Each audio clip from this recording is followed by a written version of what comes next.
Hope 1032 News. It's 11 o'clock. Good morning. I'm Anita Savage. An alleged drug lord dubbed the Asian El Chapo has touched down in Melbourne after being extradited from the Netherlands.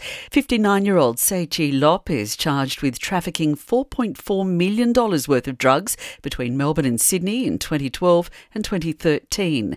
AFP Assistant Commissioner Chrissy Barrett says the Chinese-born Canadian billionaire is believed to be the head of a drug syndicate known as the Company or Sam Gore. The significance of this arrest would be one of the most high-profile arrests in the history of the AFP. Knowing what we know about the syndicate and the impact that it's had on this country over such a long period of time.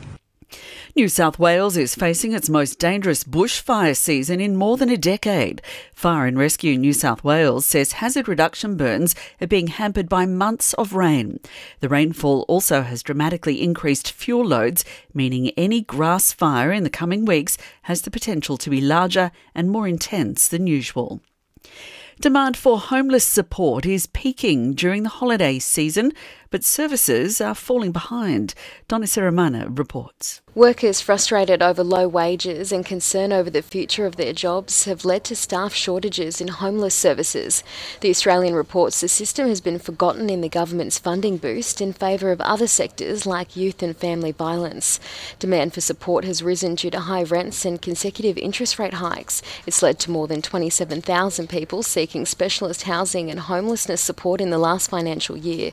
The toxic weed causing the nationwide spinach recall has been identified. Jefferson Shaw reports. Riviera Farms says thornapple, otherwise known as Jimson weed, became mixed in with its crop in Victoria. Almost 200 people have reported symptoms including headaches, nausea and hallucinations after eating the farm's baby spinach in recent weeks. Costco, Woolworths, Coles and Aldi have taken Riviera Farms products from their shelves and a recall has been issued. No other produce from the farm has been impacted, but nearby crops will be destroyed as a precaution. Jefferson Shaw, Hope News. Nurses at 2 private hospitals in Sydney will walk off the job at lunchtime today, pushing for safer working conditions. Almost 2,000 staff at St Vincent's Private Hospital in Darlinghurst and the Mater in North Sydney will stage a 1-hour work stoppage. The United States has announced a $3 billion military and humanitarian support package for Ukraine. In his first overseas trip since Russia's invasion 300 days ago, President Volodymyr Zelensky has held talks with President Joe Biden at the White House. The Biden administration has now provided more than $31 billion to the war-torn country since February. President Biden says the world's support has been critical in bolstering Ukraine's success so far. Ukraine has won the Battle of Kyiv, has won the Battle of Kherson, has won the Battle of Kharkiv. Ukraine has defied Russia's expectations at every single turn. Israel's Prime Minister-designate Benjamin Netanyahu says he's secured a deal to form a new government. It comes after weeks of unexpectedly tough negotiations with religious and far-right coalition partners. His announcement was made just minutes before a deadline.